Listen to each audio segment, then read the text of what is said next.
Hello, troublemakers. Welcome to this week's episode of Resolved Labor Podcast.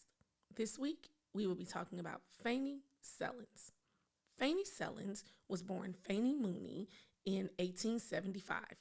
We don't have an exact birth date, so there won't be any shout outs to the Zodiacs. We just know that she was born in 1875. She was born in New Orleans, Louisiana, to an Irish immigrant family. Not much was known about her life growing up, but at some point we know that her family moved to St. Louis, Missouri. Her father was a painter, and he would paint the Mississippi riverboats, and he was a member of the Painters Union. Her mother stayed home and cared for the children. Now we know that Fannie's father was most likely, a pretty hardcore activist because Fannie's children remember that their mom would talk about unionism all the time. So this wasn't like a new idea for them. Her mother stayed home and cared for the children. Fannie went to school through the eighth grade. And so this was kind of an anomaly, and it actually was pretty far into, her educational journey, especially for a female at this time. So the girl was smart, real smart. She met and married a cutie named Charles Sellins in St. Louis, Missouri. They had 4 children. Charles was a garment worker. At this time, there was a lot of disease and illnesses among the working class in St. Louis. And in 1899, Charles died. Now, the youngest child at this time was 2 years old. So, with 4 kids, y'all know what had to happen. Fannie had to go into the workforce. Fannie was very much, familiar with the union already, and she went to, work in the garment factories. Fannie got a job at a company called Marks and Haas. It was a garment manufacturing company. So let me set the scene for you troublemakers. So early in the century, businesses would, entice young women, like sometimes as early as young as 9 years old, to come and work and do assembly line work, at these garment factories. The working conditions had been described as, quote, a yoke little less than slavery itself. Now, in 1854, Saul Marks founded Marks and Sheen clothing manufacturers in St. Louis. It was later called Marks and Haas Jean Clothing Company. They prospered by selling, the blue jeans to they sold blue jeans basically. So women in the garment industry set up United Garment Workers of America, Local 67, at this garment factory. When Fannie was hired in 1898, she worked 13 and 14-hour days. The building was condemned already, and tar would drip on the workers from the roof. During the summer, the girls, again, sometime as young as 9, 10, 11 years old, they would collapse from the heat. And in case you're wondering, fuck no, the answer is no. The company did not provide cold water.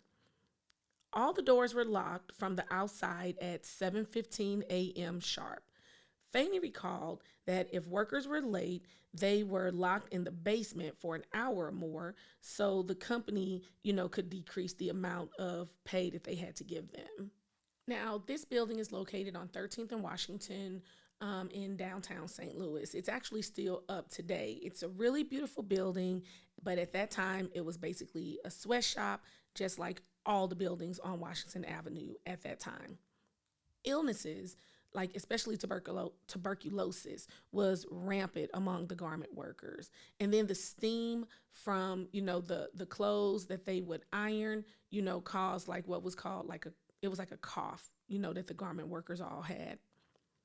Fannie made a decision to make the union a more effective tool for the workers, especially for the women and the girls. Fannie was the main support for her children and at this time her parents. Pay was so low, her children were forced to get jobs too to supplement the income of the household. Fannie wanted to end the sweatshop conditions. The workroom was crowded and the air was filthy. Marks and Haas decided to undercut the union by hiring new immigrants. So, like, Fannie, like, there was the, now you got the Irish people that are working there. And so what Marks and Haas did was they went and hired a new set of immigrants, right? Like, so they hired Russians, Italians, and Polish because y'all know how it goes. Management does not want us talking to each other. So this was the best way to do it. Now, mind you, at this time, the majority, again, they were Irish. So management would systematically, turn the workers against each other by showing favoritism and like doing the fuck shit that management does. So basically the same shit they're pulling today. And yes, in case you're asking, blacks were excluded from working at these factories at this time. So Fannie and the union, leader at this time was a young lady named Hannah Hennessy. They, they countered this by getting translators and holding union meetings, in these different communities. Now, troublemakers, I don't think I said this prior to, but doubling back, mind you, this is 1898. And let me tell you, yes, Mother Jones did pop into St. Louis and help organize these garment workers. Our girl, Mother Jones, on the scene at this time. So, of course, she was a great influence on Fannie and Hannah Hennessy. Now, these jobs were advertised as unskilled. So, this was the way that Marks and Haas could justify the low pay. Marks and Haas were part of the St. Louis Citizens Industrial Alliance, but the organization had nothing to do with citizenship, as y'all know.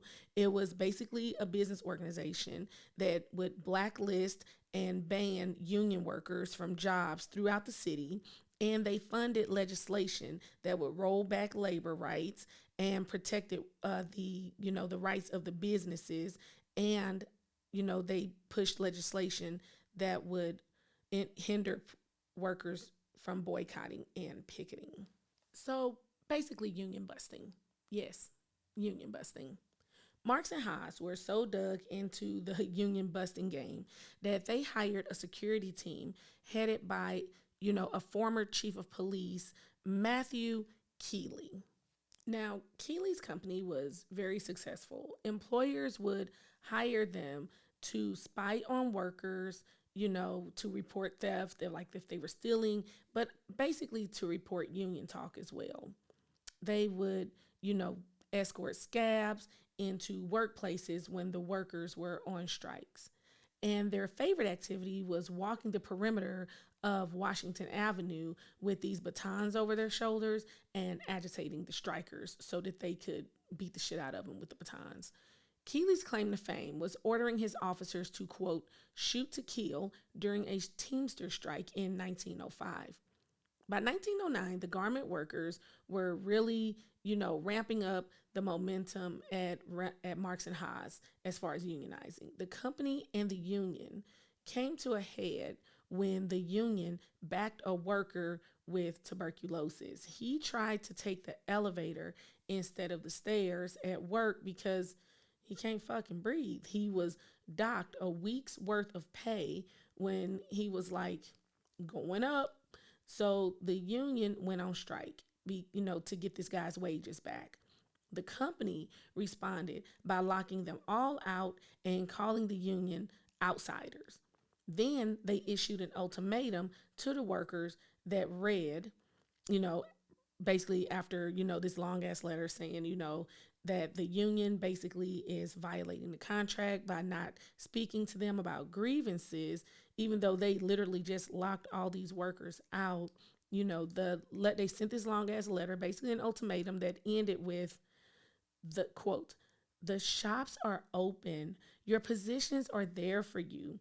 We guarantee your wages and will reward your loyalty.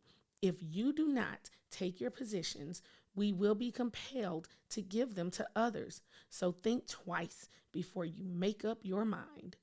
Your bestie, Marks and Haas." It didn't end with your bestie, but you get the gist.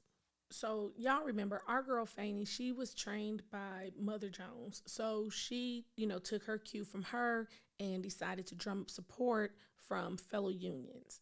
In the first month of, the strike, she went to Livingston, Illinois, a town about 30 miles from St. Louis, to talk to the coal miners about the strike. Because y'all remember, they make blue jeans at this garment factory. Teamsters, coal miners, anybody in the trades, they're wearing blue jeans to work. And everybody, you support other unions by buying their products. So everybody wants that union label, in their clothes and on the things that they buy. So just shout out to union made stuff. So if you guys need to know about any union made buttons or t-shirts or anything, just always buy union made. So she went to these coal miners because she wanted them to know that, hey, the clothes y'all wearing on y'all's back, the company, they are a union busting company. And the coal miners, they were down for the cause. They pledged support and, a weekly relief amount for the workers that were on strike. So this started a successful campaign of Fannie traveling around the country and telling workers about their treatment in the factories. Sometimes Fannie, she would be joined on the trail by a young lady named Kate Hurley. Kate Hurley used to work at Marks and Haas, and they would give speeches about the exploitation of the workers inside of the factory. They talked about the filthy air, they talked about the crowded conditions, they talked about the injuries that were never addressed, and then they talked about how their leader, Hannah Hennessy, had died from tuberculosis. Now, when Hannah died, this is when Fannie took over Local 67. The workers that they would speak to all would pledge to punish that ass. And in 1909, talks between the union and management kind of broke down, and it had to go to court because the workers were still picketing.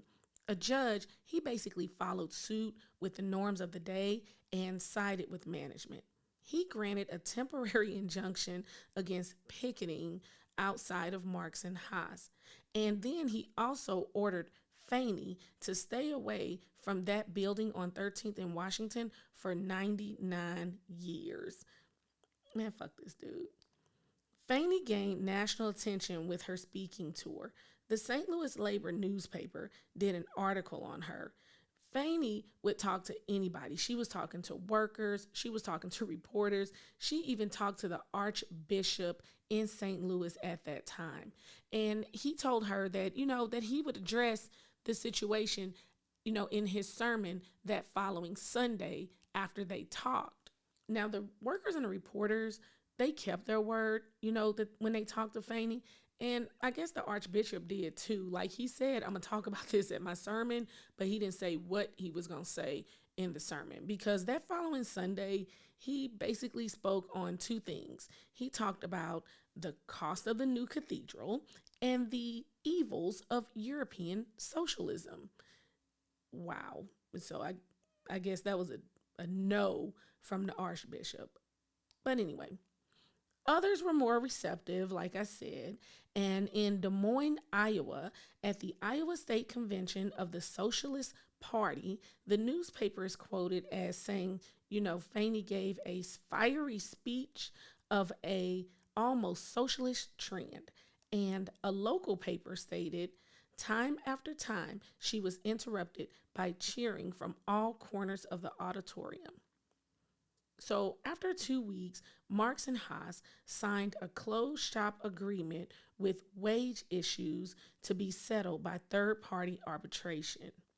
But while she was on tour, Fannie's home was vandalized, and a lot of people, they think it was the punk-ass Keeley firm, the Keeley police firm. In 1913, while, off, touring, because remember, she has this injunction that says she can't go near the building anymore for 99 years. So she's traveling the country, drumming up support for garment workers, all across the country. So in 1913, while she's in West Virginia, Fannie inserted herself into a miners' strike. The workers had been evicted from the company homes, and they were living in a tent city, like right outside of the coal mines. She wanted to support the miners the way that they had been supporting the garment workers. Judge Alston Dayton ordered Fannie arrested. When she took clothes and food to the tent city, like this was her charge for basically taking food and clothes to tent city. He told Fannie she was a quote disgrace to womanhood. And he also said on the stand there would be no more Mother Joneses springing up in West Virginia.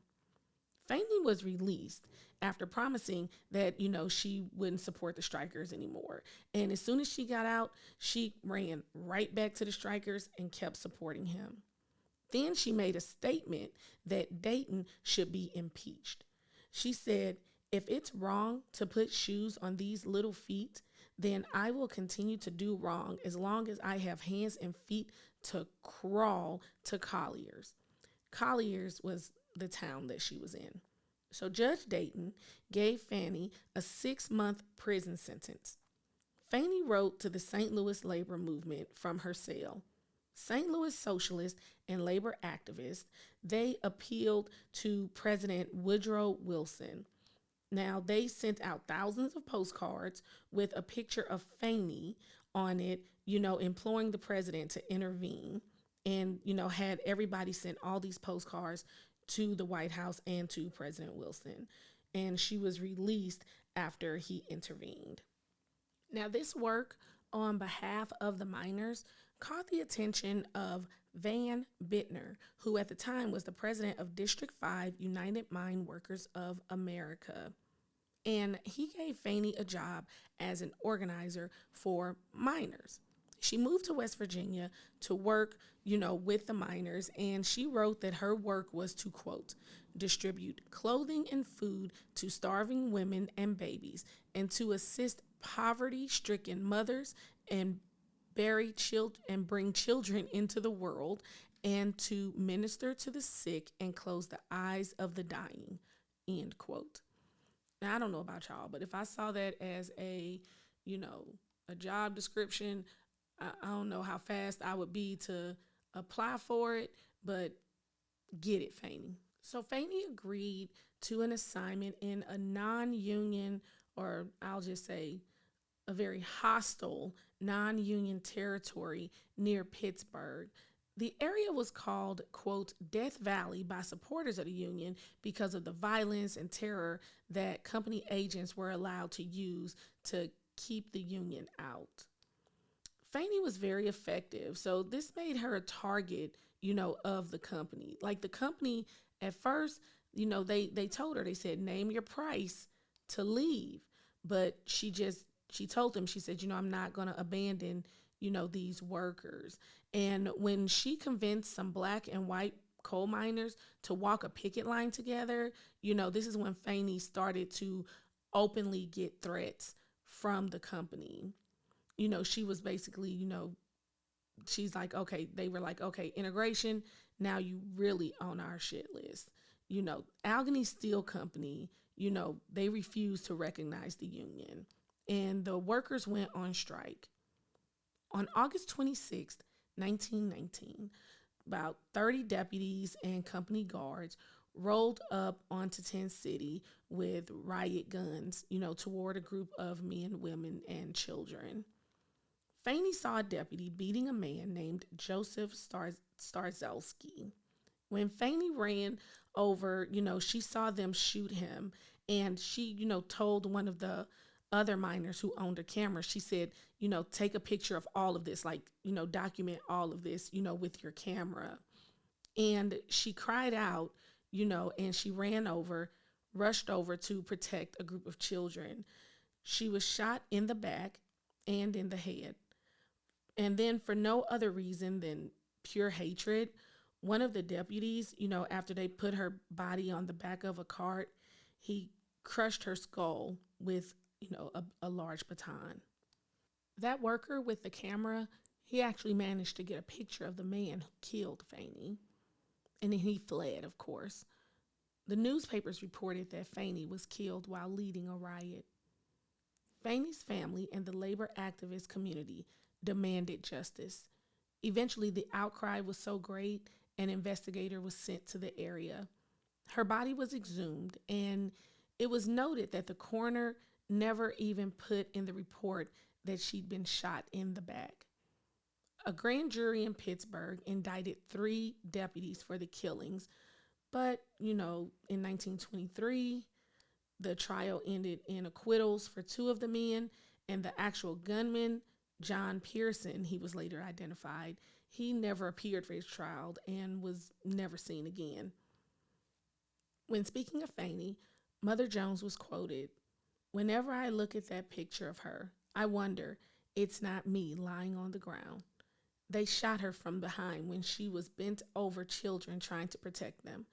They knew what they were doing. They went out to get Fannie Sellins. Bending over children with her back turned, they shot her." End quote. Fannie's family decided to allow her morgue photo to be used to promote justice for her. It was framed and posted in Union halls across the country. A large memorial was put in Union Cemetery in Arnold, Pennsylvania.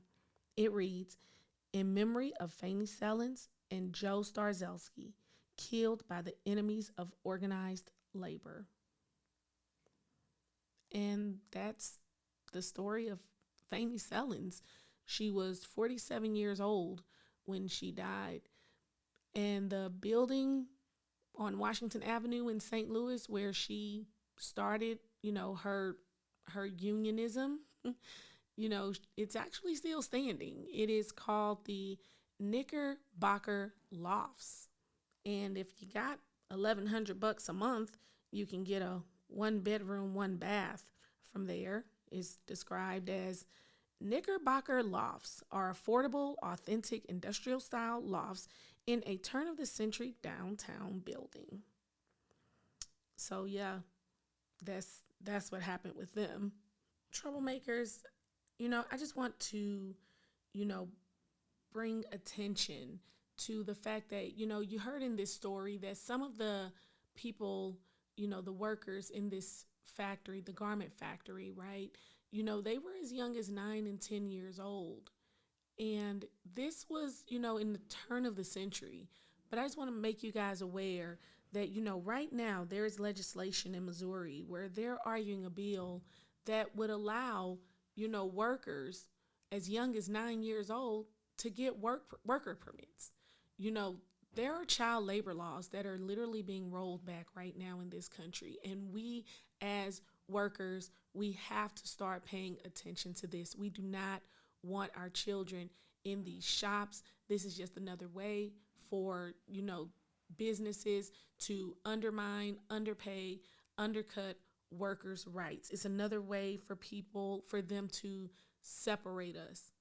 Let these kids be fucking kids, and please be watching out for bills like this in your state.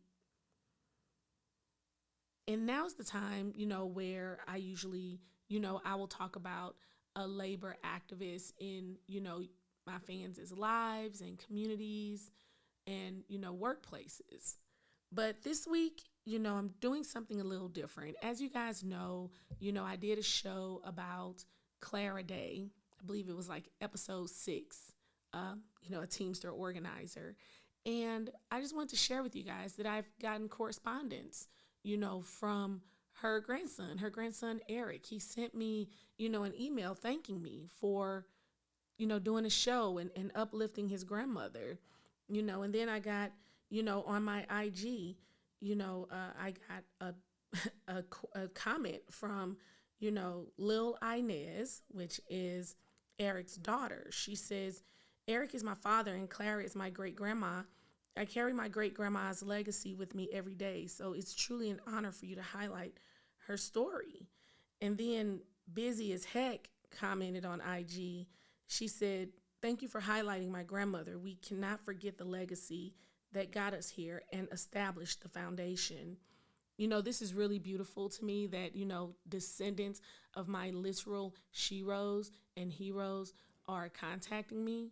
That makes me feel really good, and my heart is really full. But, what really just brought tears to my eyes is a comment from Pretty Baby One. Pretty Baby One commented on IG. She said, "At Resolve Labor Podcast, Thank you for honoring my mother, Clara Day. I knew deep in my heart what a wonderful woman and role model she was. I saw how much she was respected and was loved by those around her, and how much she fought for those who needed her help. She had this broad and infectious smile that drew people to her. Being her daughter was a blessing from God, and to be in her presence brought light into many people's life. She taught many people to be strong by her example.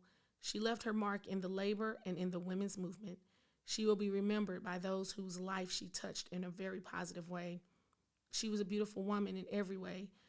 I am glad so many now have the opportunity to meet her thanks to your work. I thank you with all my heart. Georgia Day Grant, daughter of Clara Taylor Day. You guys, my heart is, I am just floating right now, and thank you so much to the family of Clara Day. I appreciate you so much for these kind words, and it is my hope that I am, educating and touching people that are within the sound of my voice. Again, thank you. I'm just getting choked up right now. So, hey everybody, don't forget to follow us. Don't forget to follow us, share us, rate us, and as always, peace and solidarity. This week's episode of Resolved Labor Podcast is produced by The Create Place Studio. You can find them on all social media platforms at The Create Place STL.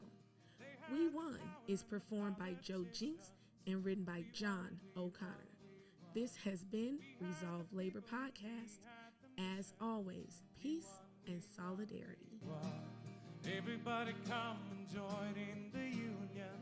Begin. Stand together to overcome soon.